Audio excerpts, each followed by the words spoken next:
মিছিল যাত্রী ভাড়া নেওয়া হচ্ছে রাজনৈতিক প্রচারণায়। চুক্তিভিত্তিক এই কার্যক্রমে যুক্ত হচ্ছেন নিম্ন আয় কিংবা আয়হীন মানুষেরা। শুনতে অবাক লাগলেও একটি গণমাধ্যম প্রচার করেছেন নির্বাচনী প্রচারণায় দৈনিক মাত্র 50 টাকার বিনিময়ে মিছিলে যাওয়ার ডাক পড়ছে রাজশাহীর রামচন্দ্রপুর নদীর ধারের বস্তিবাসীদের।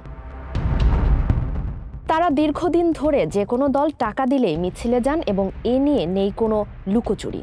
এছাড়া তাদের দিকে কেউ তেমন একটা নজরও রাখে না। এবার বিএনপির মিছিলে যাওয়ার জন্য বস্তির নারীদের বেশি ডাকা হচ্ছে।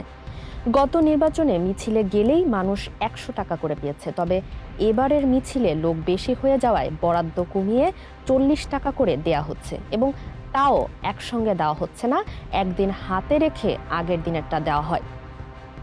তবে সবচেয়ে বেশি আয় হয় সিটি কর্পোরেশন নির্বাচনের সময়, কারণ কাউন্সিলর সহ প্রার্থী বেশি থাকে। এদিকে কেউ কেউ মিছিলে যাচ্ছেন পেটের দায়ে, কেউ একটু বাড়তি আয়ের আশায়, কেউ বা চিকিৎসার খরচ জোগাতে, কারো বা বিশেষ কাজ নেই বলে। ফারিহা আহমেদ, মানবকণ্ঠ।